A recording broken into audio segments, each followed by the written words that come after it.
Heather stood up from the dinner table, took her husband's hand, and said she was pregnant. The room exploded. My mother burst into tears. My father laughed the way he only laughed at genuinely good news. I even felt something warm move through my chest, because my sister was going to be a mother, and that was real, and that was worth celebrating. I let the moment be good for about 4 minutes.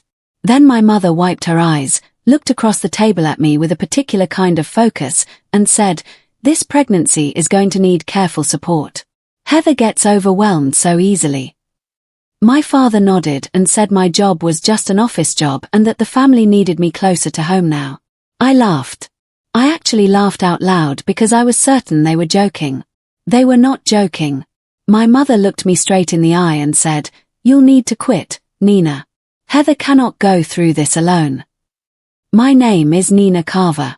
I am 29 years old, and I have spent 6 months preparing for the most important interview of my life. It was scheduled for the following morning. And somewhere under the dinner table, my phone lit up with an email confirming it. I tried to stay calm. I told them I could not quit my job. I had rent, health insurance, student loans, and a career I had spent years building carefully and quietly. Heather sighed the way she always sighed when she felt someone was being unnecessarily complicated. Then she said the sentence that has stayed with me longer than any other from that evening. She said, "You don't have kids. You don't have a husband. What exactly are you protecting?" Nobody corrected her. My father looked at the tablecloth. My mother nodded like Heather had made a reasonable point. I sat there and thought about every cancelled weekend, every emergency I had covered, every time I had moved my own plans to the edge of the table so someone else could sit at the center of it. I asked who had decided my job did not matter. Heather said it wasn't forever and that I was acting like it was some enormous sacrifice. I told them I had a job interview the following morning. The table went completely silent. My mother asked, with a careful kind of disbelief, whether I was still planning to go. I said yes. I watched Heather's face change from soft to something harder. I recognized that look. It meant the conversation was not over. It meant it had just moved underground. What nobody at that table knew was that I had been working toward this interview for 6 months.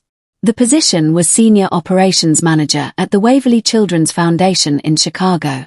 The foundation supported families in crisis, coordinating resources, managing programs, building systems that actually helped people instead of burning one person out to fill the gap. It was the kind of work I had wanted to do since I was 22, and watching my mother run herself into the ground doing everything for everyone and calling it love. I had passed 3 rounds already. The final interview was with the executive director and the board chair. I had never told my family I was applying. Every time I tried to talk about my future in that house, someone else's needs filled the space before I could finish a sentence. After dinner, my mother followed me into the kitchen and told me not to embarrass the family by choosing ambition over pregnant sister. My father said they had raised me better than this. Then Heather said the line that I have thought about many times since. She said, "You've always been better at supporting other people than becoming someone yourself." I did not cry in front of them. I went home, pressed my interview clothes, and set 3 alarms for the morning. I woke to 12 missed calls. The first voicemail was my mother saying Heather had a bad night and needed me to drive her to an appointment. The second was my father saying I was being irresponsible.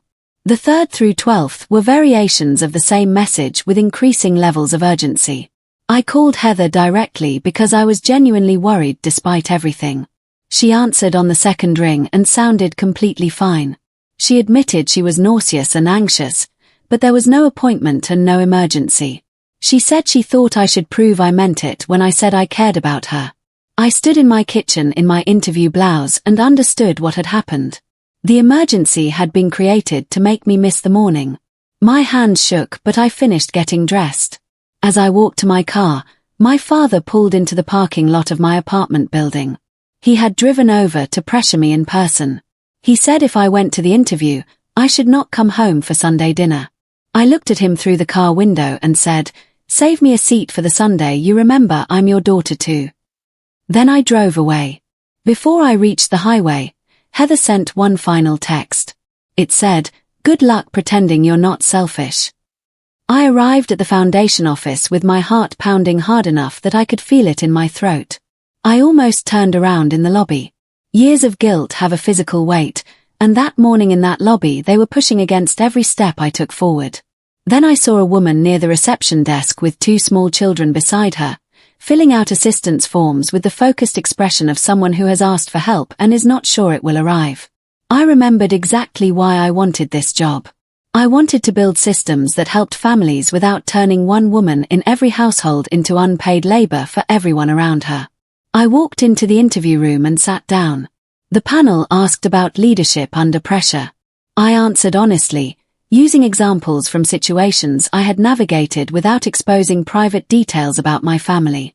I talked about staying calm when things are chaotic, organizing resources when people around you are overwhelmed, and refusing to confuse genuine compassion with the erasure of your own needs. The executive director, Grace Holloway, watched me carefully throughout. At the end of the interview, she asked what kind of workplace brought out my best performance. I said, one where being dependable does not mean being disposable.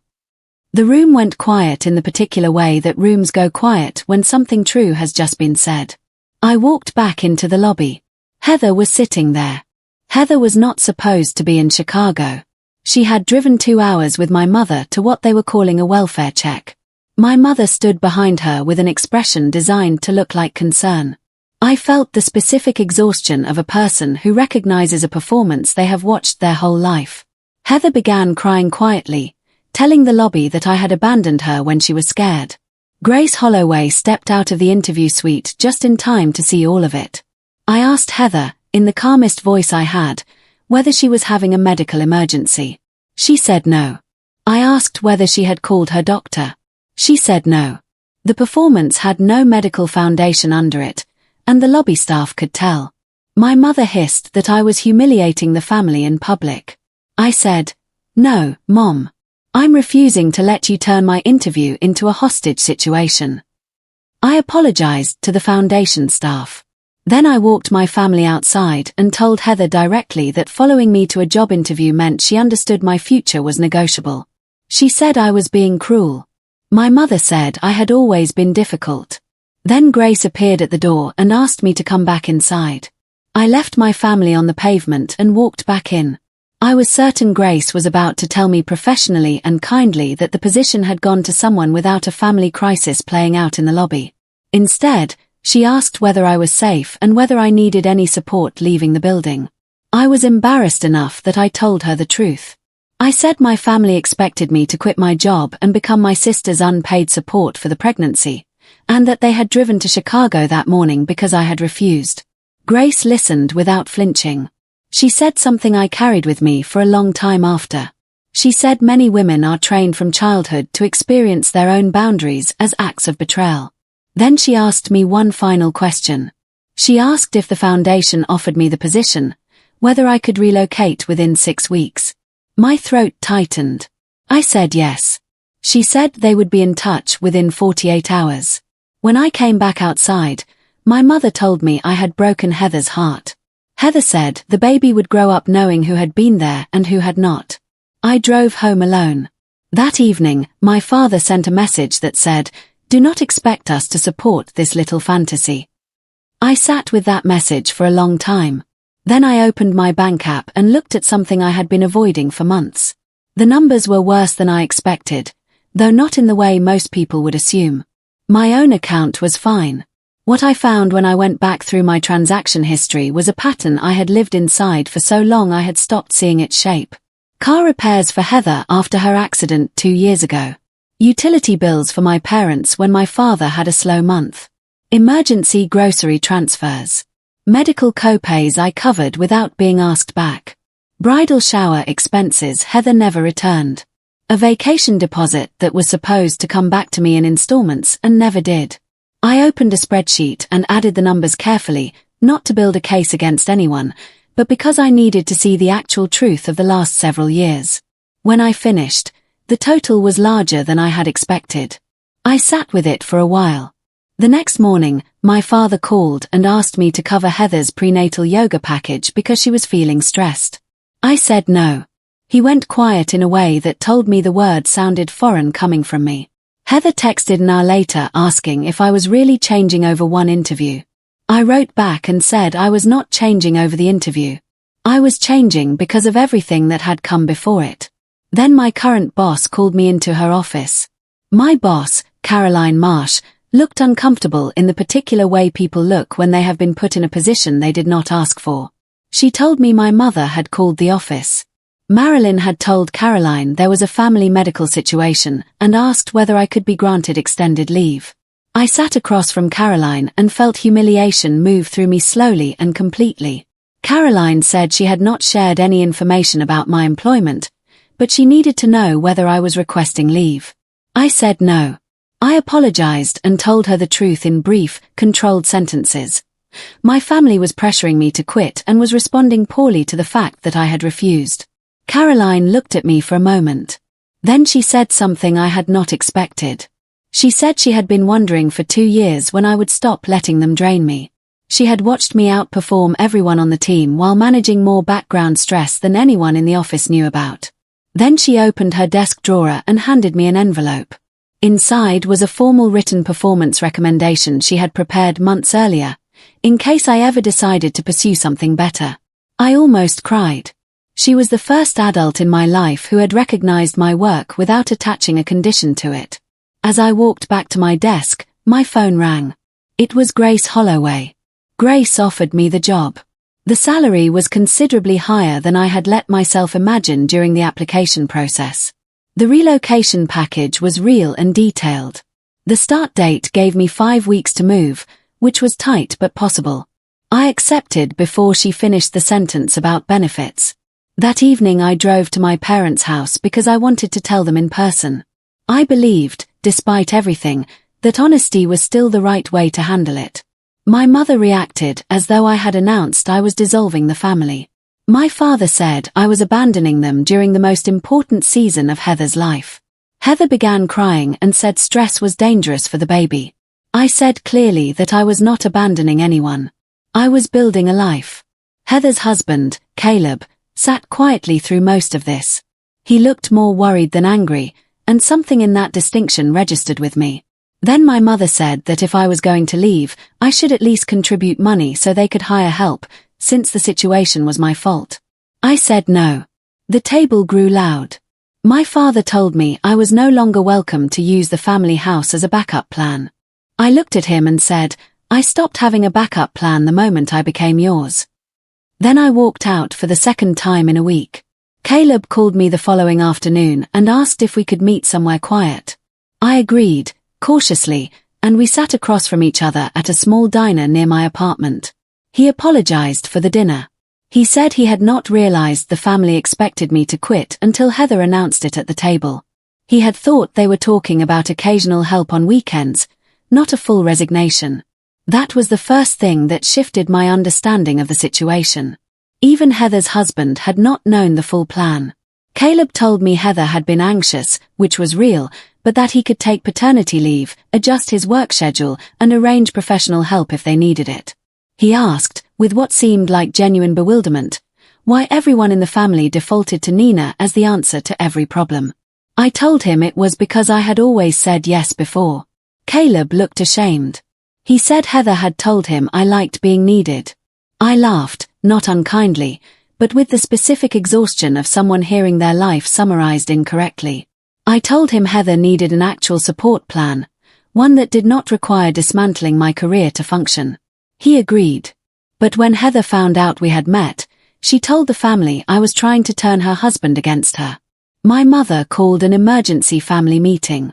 I knew it was a setup, but I went anyway because I wanted to say my position clearly, once, in front of all of them.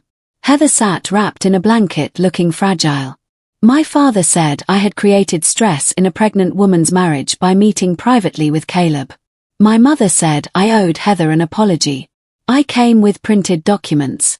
Not arguments, practical options. Meal delivery services. Doula programs. Part-time postpartum support agencies. Caleb's leave policy printed from his company website. A shared schedule showing how extended family could contribute voluntarily in small ways across the week. I set them on the table. No one picked them up. I realized in that moment what I had already suspected. They did not want a solution.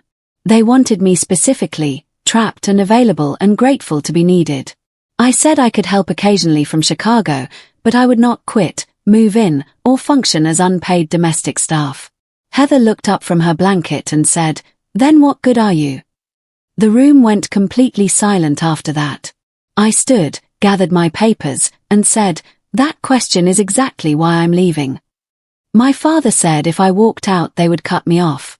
I stopped at the door, turned around, and asked one word, "From what?" My father's threat forced something into the open that I had planned to keep private. He had implied they were supporting me. I needed to correct that quietly and permanently. I sat back down and asked them to tell me what support they believed they had been providing over the last several years. My mother said family was not about money. I said I agreed completely. Then I put my spreadsheet on the table. I did not read from it or dramatize it.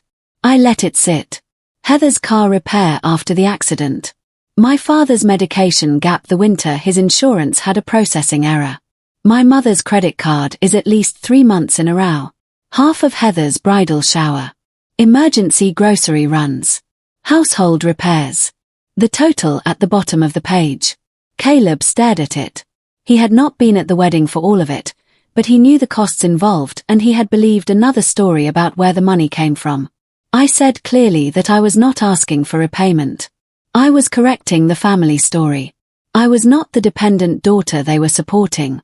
I had been the quiet financial floor they stood on. Heather said keeping records was cruel. I told her there was a difference between keeping score and refusing to let someone call exploitation love. Then Caleb picked up a copy of the spreadsheet and asked Heather why she had told him her parents covered everything. Heather panicked. She said she had only kept the source of the money quiet because Caleb's family was critical about finances and she had not wanted to start their marriage with that kind of judgment attached to it. Caleb said the issue was not where the money came from. The issue was that she had not told him the truth. My father tried to close the conversation, speaking over everyone in the way he used when he wanted a room to understand that the matter was finished. Caleb refused to let it close. He asked directly how many plans had been made about the pregnancy involving Nina without his knowledge or agreement. My mother said mothers understood these things naturally and that Caleb would feel differently once the baby arrived. Caleb said he was the baby's father and he should have been part of any plan from the beginning. That landed differently than anything else said that evening. For the first time, the room was not simply organized around Heather's feelings. Caleb was asking a fair question and nobody had a good answer. Heather turned to me and said I had exposed private family matters for revenge. I said I had answered a threat with the truth. Then my phone buzzed. An email from the foundation asking whether I could come to Chicago 1 week earlier than planned for an extended onboarding. I started packing the day after the family meeting. The act of pulling things from shelves and placing them into boxes felt like the physical version of a decision I had already made mentally weeks earlier. My family responded on every channel simultaneously. My mother left long voicemails crying about how much she would miss me. My father sent stiff formal messages about duty and the children who honored their parents. Heather sent ultrasound photos every 2 days with captions that said things like "Hope your new job is worth missing this." I saved every message but I did not argue with any of them. My current colleagues threw me a small goodbye lunch. Caroline gave a short speech. For the first time in a professional setting, I heard myself describing using words that had nothing to do with reliability as sacrifice, capable, creative, strategic, warm. Grace sent the relocation details and a temporary apartment address in Chicago. I booked the moving company. I began to believe I was actually going. Then my landlord called. He said a woman identifying herself as my mother had contacted him asking whether my lease could be broken immediately due to changed family plans. I sat with the phone in my hand for a long moment. Then I changed every password I owned, updated my emergency contacts to remove my parents, and called the landlord back to confirm I was not breaking my lease. As my move date approached, the household my family had built around my invisible labor began to show its actual structure. My father forgot to pay a utility bill he had relied on me to remind him about for 3 years. My mother missed a doctor appointment because I had always been the one who tracked the reminder and offered the ride. Heather's nursery furniture delivery had to be rescheduled twice because the coordination had always quietly been managed by me without anyone naming it as my job. Rather than acknowledge any of this, they blamed me for not arranging a proper transition before leaving. I sent them a shared document. It had bill auto-pay instructions, local transportation options in their area, grocery delivery services, a list of professional caregivers with contact information, and a simple household calendar template. My mother called it cold. I told her it was the same help I had always provided, just made visible. Caleb sent me a private message thanking me for the resource list. He said he was already building a real support structure for the pregnancy using most of what I had sent. Heather did not thank me. She was angry that Caleb had engaged with the document at all, because it proved that alternatives to Nina had existed the whole time. Then my mother discovered I had removed her as my emergency contact and drove to my apartment without calling first. My mother walked into my apartment and stopped when she saw the boxes. I had filled most of the living room. The walls were bare where my prints had hung. The shelves were empty and labeled. She stood in the middle of it, and for one moment she looked simply frightened, like a woman confronting something she had not fully believed was real until now. Then the fear became anger because it was easier. She said I was tearing the family apart and choosing strangers over my own blood. I told her I was choosing a life where love was not measured by how much of myself I handed over to prove it. She tried guilt in its most concentrated form. She said Heather's baby might grow up without knowing me. I said I wanted to be an aunt. I was not going to be unpaid help. My mother said, "You always were difficult when you wanted something for yourself."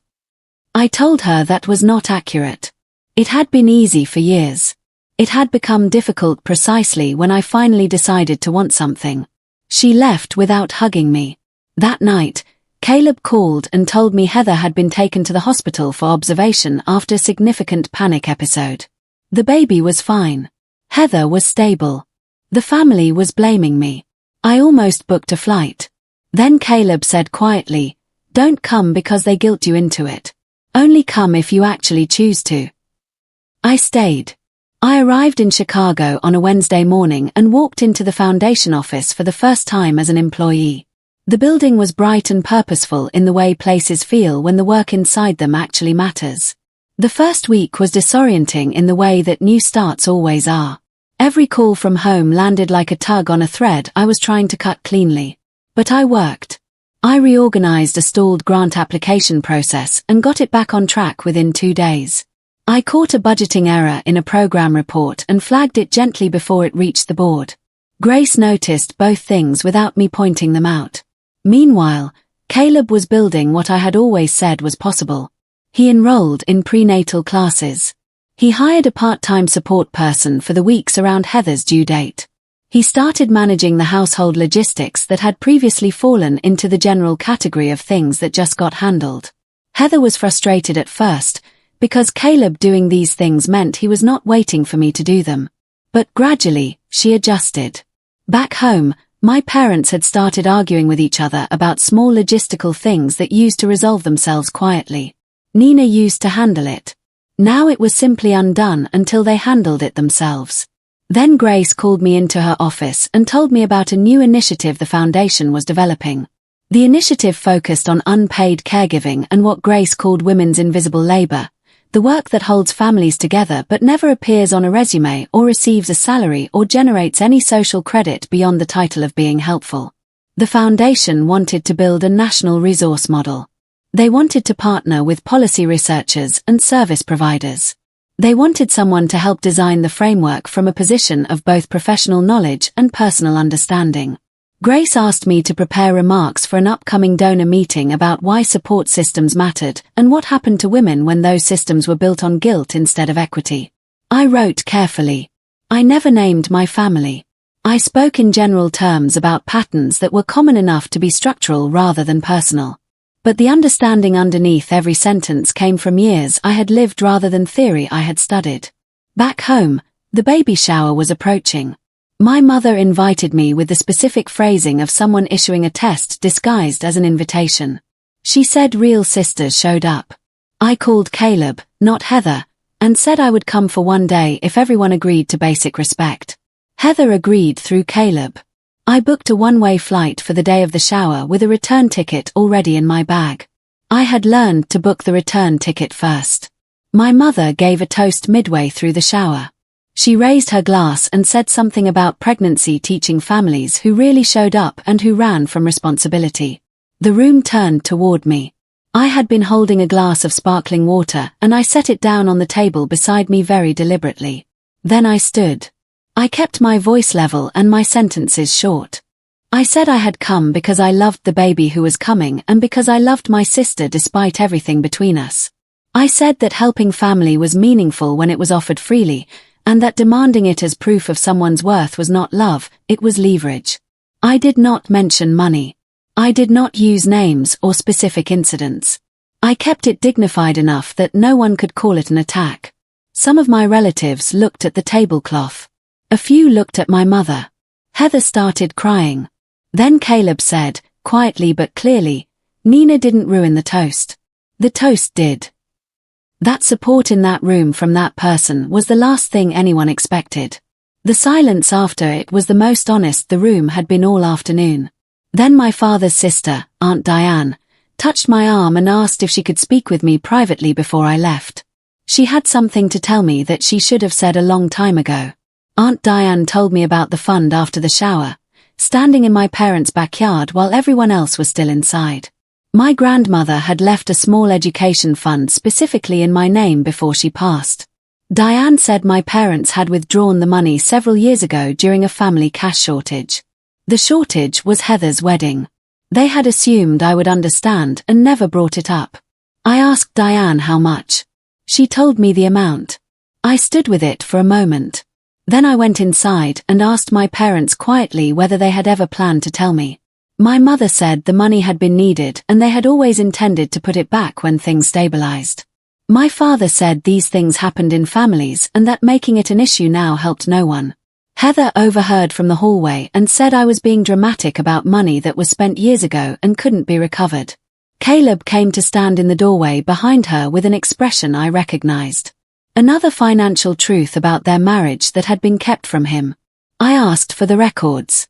My father said he didn't have them. Aunt Diane did. She went to her car and came back with copies. I looked at the withdrawal date, the amount, and the purpose line that read simply family expense. My grandmother had tried to give me a floor. They had taken it to cover Heather's wedding and called it love. I met with a financial counselor in Chicago the week after I returned. She walked me through the realistic options. The fund withdrawal had been made by people with authorized access at the time. Pursuing it legally would likely cost more than it could recover and would take years. I decided not to sue.